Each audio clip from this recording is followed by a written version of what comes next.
Job లేక ఇబ్బంది పడుతున్నారా? అయితే మెడికల్ కోడింగ్ మీకు మంచి ఆప్షన్. వెంటనే కాల్ చేసి కోర్సులో జాయిన్ అవ్వండి.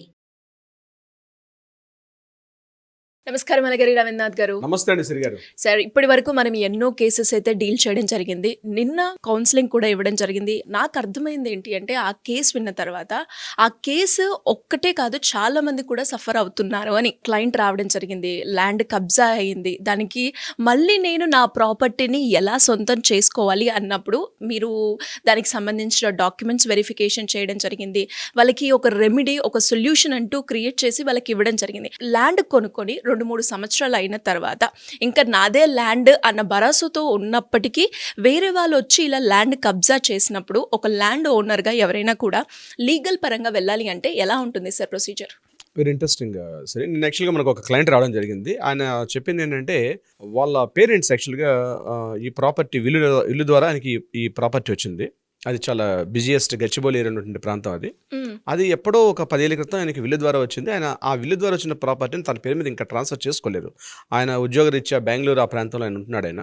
అయితే అప్పుడప్పుడు ఆయన ఎప్పుడో 2 ఇయర్స్ ఒకసారి 3 ఇయర్స్ వచ్చి చూసుకుని ఆ ప్రాపర్టీ వెళ్ళిపోతుండేవాడు. అయితే మొన్న రీసెంట్గా ఆయన ఒక 6 months బ్యాక్ చూసేసరికి ఆ చుట్టూ ఏదైతే ఆయన ప్రహరీ కూడా కట్టుకోలేదు, ఆ చుట్టూ వేకెంట్గా ఉన్నటువంటి ప్రాపర్టీలో ఒక కాంపౌండ్ వాల్ వచ్చింది, లోపల చిన్న రూమ్ కూడా వచ్చి దానికి పవర్ సప్లై కూడా ఉండడం చూసి ఆయన ఇమ్మీడియట్గా షాక్ గురయ్యారు. యాక్చువల్గా మనకు పాత ఇప్పుడు ఓల్డ్ క్లయింట్ అయినా వాళ్ళ ఫాదర్ కూడా మనకు క్లయింట్.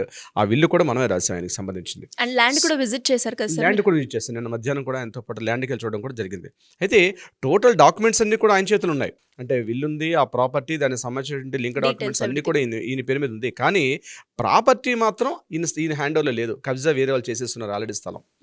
ఆయన దాని మీద చాలా సఫర్ అయ్యి ఇప్పుడు చాలా కాస్ట్లీయెస్ట్ ఏరియా అయిపోయింది ఆ ఏరియా కూడా. సో సార్, ఈ ప్రాపర్టీని ఎలా తీసుకొని రావాలి, ఇది చూసి నేను ఆల్మోస్ట్ 8 years నుంచి నేను ఇయర్లీ వన్స్ రావడం వచ్చి చూస్తుండేవాడిని, కానీ ఇలా అవుతుంది అనుకోలేదు సార్. వాళ్ళతో వెళ్ళి మాట్లాడితే వాళ్ళు ఈ ప్రదేశానికి వస్తే మాత్రం మిమ్మల్ని తల్లితరం వేస్తే అసలు ఈ ప్రాపర్టీ మాది, మాకు రిజిస్ట్రేషన్ అయిపోయింది, మీకు అంత కావాలంటే మీరు చూసుకోండి చెప్పి వాళ్ళు రిజిస్ట్రేషన్ డాక్యుమెంట్ కూడా తెచ్చి చూపించడం కూడా జరిగింది. ఆ ప్రాపర్టీ ఇంతకు ముందు నాట్ ఓన్లీ ఫస్ట్ రిజిస్ట్రేషన్ కాదు, ఆల్రెడీ వేరే వాళ్ళు వీళ్ళకి అమ్మినట్టుగా ఉన్నటువంటి ప్రాపర్టీ ఉన్నటువంటి డాక్యుమెంట్ వాళ్ళు చూపించడం జరిగింది. ఈయన దగ్గర ఒరిజినల్ డాక్యుమెంట్స్ ఉన్నాయి, వాళ్ళు చూపించిన డాక్యుమెంట్స్ కూడా వాళ్ళు కూడా రిజిస్టర్ చేసిన డాక్యుమెంట్స్ ఉన్నాయి. అది చూసి షాక్ తిని ఆయన ఒక రకమైన డిప్రెషన్లోకి వెళ్ళిపోయి ఇమీడియట్గా మళ్ళీ వచ్చి మాట్లాడడం జరిగింది. ఆ టైంలో మీరు ఉన్నారు అక్కడ. సో మాట్లాడినటువంటి ఆ కేసు ఆయనతో మళ్ళీ చూసి ఆయనకి లీగల్ రెమెడీ కూడా నేను వెళ్ళి చెప్పడం కూడా జరిగింది. సో అదే ఇప్పుడు మనం షేర్ చేసుకుందాం. ఇటువంటి స్థలాలు అంటే మనకు ఉన్నటువంటి స్థలాలు, మనం ఉద్యోగరీత్యా కావచ్చు, ఇతరత్ర విషయాల్లో మనం బయట ఉండేటప్పుడు ఆ స్థలాన్ని వేరే వాళ్ళకి కబ్జా చేసేసారు, స్థలాన్ని పొజిషన్ వేరే వాళ్ళు ఉన్నారు, మన సాధన లేదు. అటువంటి సందర్భాల్లో న్యాయపరంగా ఎటువంటి సలహా తీసుకోవాలి అన్నది నేను క్లియర్గా వివరించే ప్రయత్నం చేస్తాను. నాట్ ఓన్లీ ఇప్పుడు నేను చెప్పినటువంటి కేసు ఒక్కటే కాదు, మరొక కేసు కూడా కొంతమంది ఉన్నారు. ఓ పెద్ద ఆయన ఆల్మోస్ట్ ఏజీ ఆఫీస్లో వర్క్ చేసి ఆయన రిటైర్మెంట్ స్టేజ్లో ఉన్నారు. ఆయన చాలా పెద్ద ఆయన, ఆల్మోస్ట్ ఒక ఇప్పుడు 75-76 years ఉంటాయి ఆయనకి ఏజ్. ఆయన ఎప్పుడో ఉద్యోగంలో 1988-85 ఆ ప్రాంతంలో ఆయన ఒక ప్రాపర్టీ కొన్నారు. ఆ ప్రాపర్టీ కొని పిల్లలిద్దరు కూడా, ఆయనకు ఒక కొడుకు కూతురు, వాళ్ళిద్దరు కూడా సెటిల్ అయిపోయారు, యూఎస్ఏ వెళ్ళిపోయారు, వాళ్ళ పిల్లలు ఉద్యోగం ఇచ్చి ఉండిపోయారు. ఈ ప్రాపర్టీ ఎప్పుడైనా నేను సేల్ చేద్దాంలే, ఎప్పుడైనా ఉంటుంది కదా, ఎప్పుడైనా కన్స్ట్రక్షన్ చేసుకుందాం అనుకుంటూ అలా ఎప్పటికీ పోస్ట్ పోన్ చేసుకున్నారు. రీసెంట్గా ఆయన కేసు కూడా మొన్న ఇదే సందర్భంలో కూడా రావడం జరిగింది. ఆయన ప్రాపర్టీలు చూసుకునేసరికి ఆయన లైవ్ లో ఉన్నారు, ప్రాపర్టీ డాక్యుమెంట్స్ ఆయన పేరు మీద రిజిస్ట్రేషన్ డాక్యుమెంట్, కానీ స్థలం వేరే వాళ్ళ పొజిషన్ తీసేసుకున్నారు. ఆ పొజిషన్లో వేరే వాళ్ళు ఇల్లు కూడా కట్టుకున్నారు. దానికి సంబంధించినటువంటి కన్స్ట్రక్షన్ అవుతుంటే ఇమ్మీడియట్గా ఆ పక్కన నైబర్స్ ఎవరో ఫోన్ చేస్తే ఈయనకి ఇన్ఫార్మ్ చేస్తే మనం వెళ్ళి మాట్లాడడం కూడా జరిగింది. అది ఆల్రెడీ పొజిషన్ తీసేసుకొని అక్కడ కూడా రిజిస్ట్రేషన్ అయిపోయి ఉంది. అంటే ఈ 2 వేర్వేరు సందర్భాలు నేను చెప్పాను. ఒకటి, పర్సన్ ఇక్కడ లేరు, అంటే పర్సన్ విల్లు రాసి చనిపోయారు వీళ్ళ ఫాదరు, కానీ ఇతని పేరు మీద విల్లు ద్వారా ఈయనకి సంక్రమించాల్సిన ఆస్తిది ఈయన పేరు మీద ఇంకా రిజిస్ట్రేషన్ డాక్యుమెంట్ ఇంకా ట్రాన్స్ఫర్ కాలేదు, బట్ పొజిషన్ మాత్రం అక్కడ వేరే వాళ్ళు ఉన్నారు. ఇంకొకటి, ఇప్పుడు నేను ఇంకో సెకండ్ ఎగ్జాంపుల్ ఏం చెప్పానంటే, పర్సన్ లైవ్లో ఉన్నారు, ఆయన బతికే ఉన్నారు, కానీ పొజిషన్ మాత్రం ఇంట్లో లేదు, వేరే వాళ్ళ స్వాధీనంలో ఉన్నారు. అంటే ఇది యాక్చువల్గా ఇటీవల కాలంలో బాగా ఎప్పుడైతే రియల్ ఎస్టేట్ బాగా డెవలప్ అయ్యి స్థలాలకు విలువలు ఎప్పుడైతే పెరిగాయో ఇటువంటి కబ్జాలు అన్నవి చాలా ఎక్కువైపోయాయి. మీకు ఇంకో విశేషం చెప్తే మీరు ఆశ్చర్యపోతారు, దీని మీద ఒక ముఠా పనిచేస్తూ ఉంటుంది, ఒక వ్యవస్థ పనిచేస్తుంటుంది. ఎక్కడైతే బలహీనంగా ఉన్నటువంటి వ్యక్తులు, అంటే అంగబలం అర్ధబలం లేనటువంటి వ్యక్తులు ఎవరైతే ఉంటారో వాళ్ళని కాస్త పరిశీలించే వాళ్ళు ఏం చేస్తారంటే ఇటువంటి స్టెప్ తీసుకుంటారు. అయితే దీనికి రెమెడీ ఏంటి, ఎలా చేయాలంటే దీనికి ఫస్ట్ గుర్తుపెట్టుకోండి, మీరు ఇమీడియట్గా దగ్గరలో ఉన్న పోలీస్ స్టేషన్కి వెళ్ళితే నెంబర్ 1 ఫస్ట్ మీరు ఒక కంప్లైంట్ చేసుకోవాలి. మీరు పోలీస్ స్టేషన్ కంప్లైంట్ చేసినప్పుడు పోలీస్ డిపార్ట్మెంట్ వాళ్ళు ఏమంటారంటే, లా అండ్ ఆర్డర్ వాళ్ళు, ఇది సివిల్ కిందకి వస్తుంది కాబట్టి మేము తీసుకోం, ఈ యొక్క కేసుని మీరు ఏమన్నా కోర్టులో చూసుకోండి అని చెప్పడం కూడా జరుగుతుంది. అయితే గుర్తుపెట్టుకోండి, ఇక్కడ అది సివిల్ కేసు అయినప్పటికీ కూడా ఆ డాక్యుమెంట్ ఏదైతే ఉందో అది ఫోర్జరీ జరిగింది, ట్రెస్ పాసింగ్ జరిగింది. సో అది క్రిమినల్ కిందకు వస్తుంది. మీరు ఆ విషయం మీద కంప్లైంట్ చేయాల్సి వస్తుంది. అది డాక్యుమెంట్ ఆల్రెడీ ఫోర్జరీ అయింది. సో ఫోర్జరీ అయిందే లేదని చెప్పాలంటే, ఏది డాక్యుమెంట్ చెప్పాలంటే తప్పదు. మీ డాక్యుమెంట్ తీసుకెళ్ళి చూపించండి, కన్సల్ట్ స్టేషన్ ఆఫీస్కి మీరు వెళ్ళి డాక్యుమెంట్ చూపించాల్సి వస్తుంది. At the time police department ఎప్పుడైతే మీరు ఈ కంప్లైంట్ చేశారో వాళ్ళని కూడా పిలిపిస్తారు, వాళ్ళు కూడా డాక్యుమెంట్ తీసుకొస్తారు. సో అక్కడ ఫోర్జరీ కాదండి, ఒక ప్రైమరీగా వాళ్ళు ఒక నోటీస్ చేస్తారు. బట్ నిజమా కాదండి కోర్టు తెలియపరిచినప్పుడు కూడా వాళ్ళు కేసు కంప్లైంట్ తీసుకోవడానికి మీరు ఫోర్జరీ అని లేకపోతే ట్రెస్ పాసింగ్ ఈ సెక్షన్స్ పెట్టేటప్పుడు క్రిమినల్ కేసు కిందకి వచ్చే అవకాశం కూడా ఉంటుంది. ఇమీడియట్గా నిన్న మనం వెళ్ళి పోలీస్ స్టేషన్లో కూడా కంప్లైంట్ చేయడం జరిగింది. సో ఈ రకంగా ఎలా ఉంటుందంటే, ఫస్ట్ మనం చేయాల్సి వస్తుంది ఇమీడియట్గా దగ్గర ఏదైతే ఏ పోలీస్ స్టేషన్ పరిధిలో వస్తుందో దాన్ని మనం చేయాలి. అట్ ద సేమ్ టైం దగ్గరలో అంటే ఈ యొక్క ల్యాండ్ ఏ యొక్క స్థలంలో వస్తుంది, ల్యాండ్ ఏ స్థలంలో వస్తుంది, మీరు ఉన్నటువంటి స్థలం కాదు, మీరు ఉద్యోగం వచ్చే బెంగళూరు, చెన్నైయో, మీ ఇతర ఉండొచ్చు, అక్కడ కాదు కేసు వేయాల్సింది. ఏ స్థలం ఏరియాలో ఉంటుందో ఆ దగ్గరలో ఉన్నటువంటి కోర్టులో దీనికి ఒక మంచి అడ్వకేట్ని మీరు తీసుకొని అడ్వకేట్ని అప్రోచ్ అయితే ఆయన మీకు ప్రాపర్గా గైడ్ చేస్తారు. దానికి సంబంధించిన కోర్టులో దీనికి స్థలాన్ని స్వాధీనం కోసం చెప్పి పొజిషన్ ఇవ్వమని చెప్పి కోర్టులో మనం ఒక రిటిపిటిషన్ వేసుకోవాల్సి వస్తుంది. సో ఇక్కడ రెండు రకాలుగా వస్తుంది. పొజిషన్ తీసుకోవడం ఒకటి, ఇంకొకటి ఇంజక్షన్ ఆర్డర్ తీసుకోవడం వల్ల ఆ ప్రాపర్టీ వాళ్ళు అక్కడ నుంచి ఆ ప్రాపర్టీ మీకు కాకుండా వాళ్ళకే కాకుండా పొజిషన్ అనేది వేకెంట్ చేసే పొజిషన్ కూడా అవకాశం ఉంటుంది.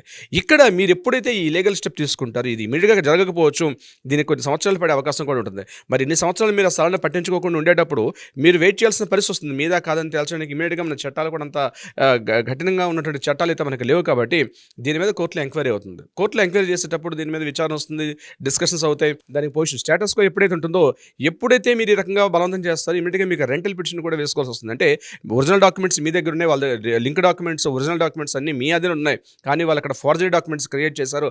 ఆ ఫోర్జరీ డాక్యుమెంట్స్ తోటి రిజిస్ట్రేషన్ చేసుకొని మళ్ళీ ఇంకొక డబుల్ రిజిస్ట్రేషన్ ఒక రిజిస్ట్రేషన్ నుంచి మరొక వ్యక్తి కూడా ప్రాపర్టీ అమ్మేస్తారు. ఆ సెకండ్ వ్యక్తి అందులో ప్రాపర్టీ కబ్జాలు ఉన్నారు. సో ఆయన కూడా ఇన్నోసెంట్గా తెలుసుకున్నాడా అంటే ఆయన తెలిసి తీసుకున్నాడా తెలియకుండా తీసుకున్నాడా అనే విషయం కూడా ఇంపార్టెంట్. అక్కడ ఒకవేళ కావాలని కబ్జా చేయాలనే సందర్భంలో ఉన్నప్పుడు ఏమవుతుంది, ఎప్పుడైతే మీరు కోర్టుకి వెళ్ళి కోర్టులో కాస్త మీరు డిస్కషన్ చేసేటప్పుడు చాలా చోట్ల కోర్టుకి 10 సార్లు తిరిగే అవకాశం లేని సందర్భాల్లో వాళ్ళు మిమ్మల్ని రాజీకి వచ్చే ప్రయత్నం చేస్తారు.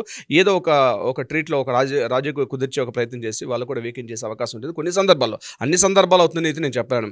మరికొన్ని సందర్భాలు ఏంటంటే మీరు అన్ని రకాల చేసి మళ్ళీ మీరు కేసు గెలిచినప్పుడు కూడా మళ్ళీ వాళ్ళు ఇంకో కోర్టుకి అప్పీల్కి వెళ్ళే అవకాశం కూడా ఉంటుంది. పక్కన హైకోర్టుకి వెళ్తారు, అప్పీల్కి వెళ్తారు. ఎందుకంటే మేము కూడా ఒరిజినల్ డాక్యుమెంట్స్ ఉన్నాయి, మేము కూడా రిజిస్ట్రేషన్ చేసేసుకున్నాం అని చెప్పేసి ఇటువంటి వివాదాలు ఇటీవల కాలం చాలా ఎక్కువైపోయాయి. అంటే ఎప్పుడైతే ఈ సరౌండింగ్స్ ఎప్పుడైతే కాస్ట్లీయెస్ట్ ఏరియాస్ బాగా పెరిగిపోయాయో అటువంటి సందర్భాల్లో ఇటువంటి కేసులు చాలా ఎక్కువగా జరుగుతాయి. ముఖ్యంగా మనిషి బతుకున్నప్పుడైతే ఆయన చూపించుకోవచ్చు, నేను లైవ్లో ఉన్నా, నా ప్రాపర్టీలో జరిగిపోయిందని చెప్పి చూపించుకోవచ్చు. ఒకవేళ అతను చనిపోయిన సందర్భంలో వాళ్ళ యొక్క లీగల్ హెయిర్స్ ఎవరైతే ఉంటారో లీగల్ హెయిర్స్ కూడా ఆ కేసు మీద కంప్లీట్గా దాని మీద దావాలు వేసుకుని దాని కోర్టులకు వెళ్ళి దాని మీద చర్చించుకుని ఇది కూడా లీగల్ హెయిర్కి వస్తుంది. వీలైతే ఆ ఉన్నటువంటి సంబంధిత వ్యక్తి లేనప్పుడు జీపీఏ తీసుకొని జీపీఏ ద్వారా వాళ్ళు కూడా దాని కంటిన్యూషన్ కోర్టులకు. అయితే ఇదంతా ఏంటంటే ఇది చాలా ఇబ్బంది పడే ప్రసక్తి. ముందుగా ఏంటంటే గుర్తుపెట్టుకోండి, కబ్జా గురైన ప్రదేశంలో మీకు ఏదైనా కాస్త పలుకుబడి ఉండి పెద్దవాళ్ళు ఉంటే మీరు ఒక 4-5 తీసుకుని ఆ స్థలం మీదకి వెళ్ళి అవకాశం ఉంటే ట్రై చేయండి. అట్లాంటి సందర్భం లేనప్పుడు వీళ్ళు ఏం చేస్తారంటే ముఠారాయిలందరూ కూడా ఇటువంటి ఒక గ్రూప్ ఒక ముఠా ఫామ్ అయిపోయి వీళ్ళందరూ కూడా చేస్తూ ఉంటారు ఇటువంటి కబ్జాలు ఇట్లాంటివన్నీ కూడా. సో న్యాయపరంగా ఒకటి గుర్తుపెట్టుకోండి, ఇమీడియట్గా మీరు కోర్టుకి వచ్చినంత మాత్రమే మీకు ఇమీడియట్గా అయిపోతుందంటే దానికి 2 ఏళ్ళు పెట్టచ్చు, 4 ఏళ్ళు పెట్టచ్చు, 5 ఏళ్ళు పెట్టచ్చు. బట్ మీరైతే వెళ్ళాల్సి వస్తుంది. అయితే సివిల్ విషయంలో ఖచ్చితంగా ప్రతి సందర్భంలో కూడా క్లయింట్ ఉండాల్సిన అవసరం అయితే ఉండదు కాబట్టి మీరు మంచి అడ్వకేట్తో మాట్లాడుకోగలిగితే ఆయన దీనికి సంబంధించి చేస్తారు. అయితే దీనికి సంబంధించింది ఒక కొత్త విషయం ఏంటంటే రీసెంట్గా ఆంధ్రప్రదేశ్లో దీనికి సంబంధించింది భూ ఆక్రమణ నిరోధక చట్టం అని చెప్పి ఒక బిల్లు, ఒక ముసాయిదా, ఒక డ్రాఫ్టింగ్ జరిగింది అసెంబ్లీలో. దీనికి సంబంధించి అంటే ఇటువంటివి నిరోధించాలంటే ప్రధానంగా 2 విషయాల్లో గట్టిగా ఉండాల్సి వస్తుంది. ఒకటి కఠినమైనటువంటి చర్యలు ఉండాలి. నెంబర్ 2 ఏంటంటే దానికి సంబంధించి ఎవరైతే తీసుకొస్తారో సత్వర న్యాయం జరగాలి. 2 విషయాలు ఇంపార్టెంట్. అంటే కఠినమైనటువంటి శిక్షలు ఉండాలి. అంటే మేము ఇట్లా కబ్జా చేస్తే కఠినమైన శిక్షలు ఉంటాయని భయపడుతూ కూడా కొంతమంది దానికి వెళ్ళడానికి భయపడతారు. నెంబర్ 2 ఏంటంటే సత్వర న్యాయం జరగాలి. దీనికోసం స్పెషల్ కోర్టులు కూడా కొన్ని ఫాస్ట్ ట్రాక్ కోర్టులు అంటే ఎట్లయితే క్రిమినల్ కేసుల్లో ఫాస్ట్ ట్రాక్ కోర్టులు ఏర్పాటు చేస్తారో అట్లాంటి కోర్టులు కూడా ఏర్పాటు చేయాలి. సో ఈ 2 లక్ష్యాలను ఉద్దేశించుకొని రీసెంట్గా ఆంధ్రప్రదేశ్ ప్రభుత్వం ఆల్రెడీ దీని మీద అసెంబ్లీలో చర్చ జరిగింది, ఆల్రెడీ డ్రాఫ్ట్ కమిటీ జరిగింది. బహుశా బిల్లు రూపంలో ఉంది. ఈ అసెంబ్లీ సమావేశంలో కానీ ఆమోదిస్తే అది చట్టరూపంగా కూడా మారే అవకాశం ఉంటుంది. అయితే మన దేశంలో చూసినట్లయితే గుజరాత్, ఒడిషా, అదేవిధంగా కర్ణాటక, ఈ 3 రాష్ట్రాల్లో కూడా కఠినమైనటువంటి ఈ భూ ఆక్రమణ నిరోధక బిల్ అని, భూ ఆక్రమణ నిరోధక చట్టాలని చెప్పి ప్రత్యేకమైన చట్టాలు అయితే ఉన్నాయో దానికి సంబంధించిన కఠినంగా ఉన్న చట్టాలు. కానీ ఇంకా మన తెలంగాణ రాష్ట్రం కొద్దిగా వెనుకబాటుగా ఉందని చెప్పాలి దీనికి సంబంధించి. అయితే ఒకటి ధరణి పోర్టల్ వచ్చిన తర్వాత ఇప్పుడు మళ్ళీ కాంగ్రెస్ గవర్నమెంట్ ధరణి పోర్టల్ మార్చి భూమాతగా మార్చినప్పటికీ కొంత ఈ యొక్క తగ్గేనైతే నేను చెప్పుకోవచ్చు. కానీ అంతకుముందు మాత్రం విశేషంగా ఉండేటి, కఠినంగా ఉండేటి. కానీ ఏదేమైనప్పటికీ కూడా 3 పాయింట్స్ గుర్తుపెట్టుకోండి. ఒకటి, ఏదైతే మీ స్థలం ఉంటుందో ఆ స్థలం సంబంధించిన ఒరిజినల్ డాక్యుమెంట్స్ మీ దగ్గర ఉండాలి. నెంబర్ 2, ఆ ఒరిజినల్ డాక్యుమెంట్స్ మీవే అని చెప్తూ సూచిస్తూ ఆ డాక్యుమెంట్స్ గవర్నమెంట్ రికార్డ్స్లో ఉండాలి. ఈ రెండింటితో పాటు మూడోది ఏంటంటే ఆ స్థలం మీ యొక్క స్వాధీనం ఉండాలి. ఈ మూడిట్లో ఏ ఒక్కటి లేకపోయినా ఆ స్థలం మీకు చెందనది అని గుర్తుపెట్టుకోండి. అయితే న్యాయపరంగా వీటికి సరైనటువంటి పొజిషన్ ఎలా వెళ్ళాలంటే, డాక్యుమెంట్స్ లేకపోతే, మీ దగ్గర ఒరిజినల్ డాక్యుమెంట్స్ లేకపోతే గవర్నమెంట్ రికార్డ్స్లో ఉంటాయి కాబట్టి మళ్ళీ కాపీ ఆఫ్ డాక్యుమెంట్స్ తీసుకోవడం ఉంది ఒక ప్రాసెస్. లేదా మీ దగ్గర డాక్యుమెంట్స్ ఉంటే గవర్నమెంట్ రికార్డ్స్లో అప్లోడ్ చేసుకోకపోతే దాన్ని ఎలా అప్లోడ్ చేసుకోవడం ఉంది ఒక ప్రాసెస్. ఈ రెండు క్లియర్గా ఉన్నప్పుడు కూడా స్వాధీనం లేకపోతే, ఇటీవల కాలంలో ఇప్పుడు మనం మాట్లాడుకున్న డిస్కషన్ ఏంటంటే స్వాధీనం లేకపోతే ఉన్నటువంటి ప్రాపర్టీ మీద చాలా వందలాది కేసులు వస్తున్నాయి. కాబట్టి దానికి మనం కంప్లీట్గా ఒక ప్రొసీజర్ ప్రకారం లీగల్గా ఎలా వెళ్తే బాగుంటుంది ఏంటనే విషయం మీద కూడా మనం కంప్లీట్గా చేస్తున్నాం సిరి గారు. సార్, మరి ఎవరికైనా కూడా అంటే కేసు ఒక్కొక్కరి విషయంలో డిఫరెంట్గా ఉంటుంది. ఎగ్జాక్ట్లీ. ఎస్, మరి అలా ఎవరైనా కూడా లీగల్ పరంగా వెళ్ళాలి అనుకున్నప్పుడు ఇలాంటి ల్యాండ్ కబ్జా గురించి మీ గైడెన్స్ కావాలి అనుకుంటే ఏ విధంగా మిమ్మల్ని అప్రోచ్ అయ్యే ఛాన్స్ ఉందంటారు సార్? తప్పనిసరిగా సిరి గారు, కింద స్క్రోల్ అవుతున్న నెంబర్ని కాంటాక్ట్ చేయగలిగితే మన లీగల్ టీం వాళ్ళకి సరైనటువంటి సలహా సంప్రదింపులు చేస్తారు. అదేవిధంగా ఏదైనా వివాదాలు ఉన్నట్లయింది, లేదు దానికి సరైన న్యాయపరంగా పరిష్కారం కావాలనుకుంటే కూడా ఇమ్మీడియట్గా ఆ నెంబర్కి కాంటాక్ట్ చేస్తుంటే, అట్లీస్ట్ కాల్ చేసినా, వాట్సాప్ చేసిన ఇమ్మీడియట్గా మన లీగల్ టీం వాళ్ళకి అప్రోచ్ అవుతారు, మాట్లాడతారు, సరైన విధంగా దిశానిర్దేశం చేసి ఒక పరిష్కారం చూపే ప్రయత్నం చేస్తారు. సిరి గారు, thank you sir, thank you so much. Thank you so much అండి. సుమన్ టీవీలో మీ పర్సనల్ అండ్ బిజినెస్ ప్రమోషన్స్ కోసం కింది నెంబర్కి కాంటాక్ట్ చేయండి.